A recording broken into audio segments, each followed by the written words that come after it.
नमस्कार। तो चलिए सीधे मुद्दे पर आते हैं। आज के इस खास विश्लेषण में हम बात करने वाले हैं वर्क प्लेस मोटिवेशन यानी कार्यस्थल पर प्रेरणा के बारे में। ये एक ऐसा विषय है जो हम सभी से जुड़ा है। हम गहराई से समझेंगे कि आखिर कैसे रिवॉर्ड और सजा लंबे समय में किसी भी कर्मचारी के व्यवहार को पूरी तरह से बदल कर रख देते हैं। इस सफर को हमने 5 छोटे और आसान हिस्सों में बांटा है। सबसे पहले हम देखेंगे व्यवहारवाद यानी बिहेवियरिज्म के मूल सिद्धांत। फिर बात करेंगे गाजर और छड़ी वाले मशहूर कॉन्सेप्ट की। इसके बाद जानेंगे सकारात्मक सुदृढ़ीकरण यानी पॉजिटिव रीइंफोर्समेंट की ताकत। फिर हम चर्चा करेंगे सजा देने के छिपे हुए जोखिमों पर और अंत में समझेंगे निरंतर सुदृढ़ीकरण का वो जाल जिसमें अक्सर कंपनियां फंस जाती हैं। तो शुरुआत करते हैं हमारे पहले भाग से, व्यवहारवाद के मूल सिद्धांत। आपको जानकर शायद हैरानी हो, लेकिन आज के मॉडर्न ऑफिस में मोटिवेशन के जितने भी फैंसी तरीके अपनाए जाते हैं ना, उन सब की जड़ें इसी बुनियादी मनोविज्ञान से गहराई से जुड़ी हुई हैं। अब इसे समझने के लिए हमें सबसे पहले ऑपरेंट कंडीशनिंग को समझना होगा।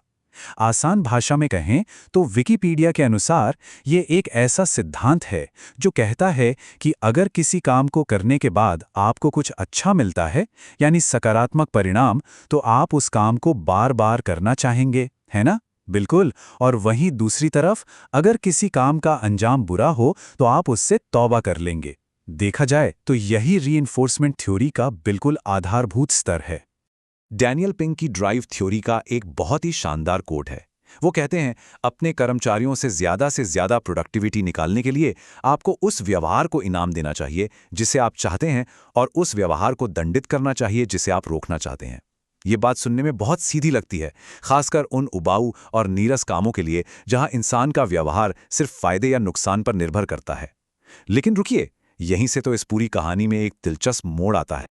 और इसी के साथ हम आते हैं अपने दूसरे भाग पर, गाजर और छड़ी की सादृश्यता यानी the carrot and the stick. Pink का यह सिद्धांत असल में उन मनोवैज्ञानिक बातों को एक ऐसे कॉन्सेप्ट में बदल देता है जिसे हम सभी अपने ऑफिस में रोज देखते हैं।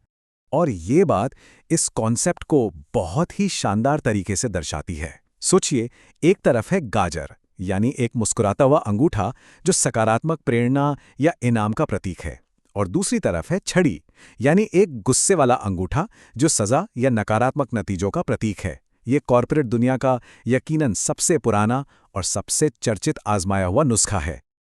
अब इन दोनों के बीच का फर्क समझना बहुत अहम है। गाजर वाला तरीका यानी रीइंफोर्समेंट कर्मचारियों में उस व्यवहार को बढ़ाता है जो आप उनमें देखना चाहते हैं। इससे धीरे धीरे अच्छी आदतें और कंपनी के प्रति वफादारी पैदा होती है। लेकिन जो छड़ी वाला तरीका है यानी सजा, वो सिर्फ अवांछित व्यवहार को कुचलने का काम करता है। हाँ, हो सकता है कि डंडे के डर से कुछ समय के लिए लोग नियम मान लें, लेकिन यकीन मानिए, ये लंबे समय के लिए कोई सकारात्मक व्यवहार या सच्ची लगन पैदा नहीं करता। तो चलिए अब तीसरे हिस्से की तरफ बढ़ते हैं, सकारात्मक सुदृढ़ीकरण की शक्ति। यहां हम थोड़ा गहराई में जाकर देखेंगे कि आखिर ये गाजर वाला अप्रोच असल में काम कैसे करता है। तो यहां सबसे क्रूशियल पॉइंट यानी सबसे अहम बात यह है कि कोई भी इनाम तभी सही मायने में सकारात्मक सुदृढ़ीकरण कहलाता है जब उससे कर्मचारी के व्यवहार में सच में कोई सुधार आए। उदाहरण के लिए, मान लीजिए कोई कर्मचारी रोज से थोड़ा जल्दी ऑफिस आता है और आप तुरंत उसकी तारीफ कर देते हैं। बस ये छोटी सी तारीफ भविष्य में उसके उस अच्छे व्यवहार को दोहराने के लिए एक जबरदस्त मोटिवेशन बन जाती है। इसके फायदों की बात करें तो सकारात्मक सुदृढ़ीकरण आपके मानव संसाधनों को पूरी तरह से एक्शन में ला देता है और उनकी काम करने की क्षमता यानी एफिशिएंसी को काफी बढ़ा देता है। लेकिन हमारे सोर्स से जो सबसे दिलचस्प बात सामने निकलकर आई है वो ये है कि इनाम जितना अचानक और बिना बताए दिया जाएगा ना, उसकी अहमियत उतनी ही ज्यादा होगी। जी हाँ, काम के बीच में अचानक मिली हुई तारीफ या कोई सरप्राइज रिवॉर्ड कर्मचारियों के लिए जादुई असर करता है और एक शानदार वर्क कल्चर बनाता है। लेकिन हर सिक्के के दो पहलू होते हैं, इसलिए अब हम अपने चौथे खंड में बात करेंगे सजा के जोखिम। अब जरा समीकरण के दूसरे हिस्से यानी छड़ी और उसके संभावित नुकसानों पर नजर डालते हैं। Integrated institute of professional management के सिलेबस में इस पर काफी अच्छी चर्चा की गई है। उनका कहना है कि हाँ, नकारात्मक परिणामों से अनचाहे व्यवहार कम तो होते हैं, लेकिन किसी भी ऑर्गेनाइजेशन को इसे बहुत संभल कर इस्तेमाल करना चाहिए। अगर सजा देने का तरीका गलत हुआ तो उसके जोखिम बहुत बड़े हो सकते हैं। सुधार होने के बजाय हो सकता है कि टीम के अंदर नाराजगी पनपने लगे या फिर लोग सिर्फ सजा से बचने के लिए अपनी गलतियां छुपाने लग जाएं। और सोचिए, ये किसी भी कंपनी के भविष्य के लिए कितना हानिकारक हो सकता है। और इस बारे में विकिपीडिया के सोर्स से एक और हैरान कर देने वाला फैक्ट मिलता है।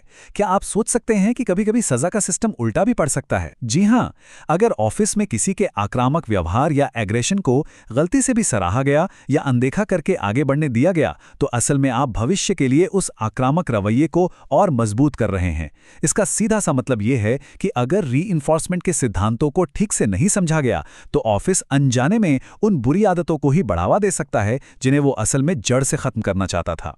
तो चलिए अब आगे बढ़ते हैं और देखते हैं कि ये सब कैसे हमारे पांचवें और सबसे अहम हिस्से से जुड़ता है, निरंतर सुदृढ़ीकरण का जाल। अगर आप लंबे समय तक चलने वाले मोटिवेशन की बात कर रहे हैं तो इसे समझना बिल्कुल जरूरी है। निरंतर सुदृढ़ीकरण यानी कॉन्टिन्यूअस रीइंफोर्समेंट का सीधा सा मतलब है कि कर्मचारी जब भी कोई अच्छा काम करे उसे हर बार इनाम दिया जाए।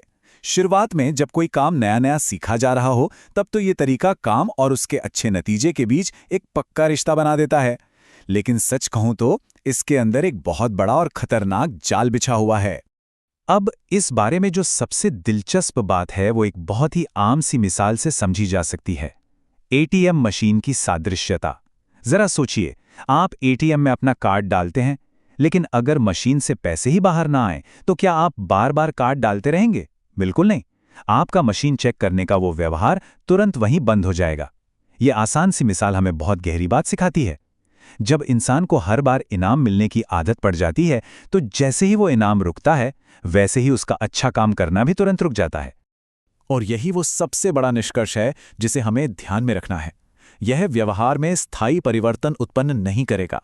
जी हां, आप इसे पक्के तौर पर समझ लीजिए। लगातार हर बार दिया जाने वाला इनाम कभी भी कर्मचारियों के अंदर एक लंबे समय तक टिकने वाला और सच्चा मोटिवेशन पैदा करने में कामयाब नहीं होता। मनोविज्ञान की दुनिया में इस पूरी घटना को विलुप्ति या एक्सटिंक्शन कहते हैं। इसका मतलब है कि जब लगातार मिलने वाले इनाम अचानक बंद कर दिए जाते हैं, तो पहले से जो अच्छा व्यवहार चल रहा था वो भी पूरी तरह से गायब हो जाता है। ठीक उस एटीएम मशीन की तरह जहां से पैसे निकलना बंद होते ही आप अपना कार्ड डालना बंद कर देते हैं। जब आपके कर्मचारियों को मिलने वाले वो निरंतर रिवॉर्ड्स सूख जाते हैं तो उनका मनोबल धड़ाम से नीचे गिरता है और उनके अंदर काम करने की जो भी ड्राइव थी वो वहीं खत्म हो जाती है। तो अंत में ये पूरा विश्लेषण हमारे सामने एक बहुत ही अहम और विचारोत्तेजक सवाल खड़ा कर देता है। क्या आज के हमारे आधुनिक कार्यस्थल एक सच्ची और स्थायी प्रेरणा जगाने के बजाय सिर्फ इस लगातार इनाम देने वाले सिस्टम पर कुछ ज्यादा ही निर्भर नहीं हो गए हैं? आज हमने देखा कि कैसे सजा देने के अपने गंभीर जोखिम हैं और कैसे हर बार इनाम देने का ये जाल लंबे समय में पूरी तरह फेल हो सकता है। तो क्या अब वक्त नहीं आ गया है कि हम सिर्फ ऊपरी तौर पर व्यवहार को कंट्रोल करने की बजाय उन गहरे और स्थायी कारणों की तलाश करें जो असल में लोगों को काम करने के लिए प्रेरित करते हैं? इस बारे में जरूर सोचिएगा। आज के इस विश्लेषण में हमारे साथ जुड़ने के लिए आपका बहुत बहुत शुक्रिया।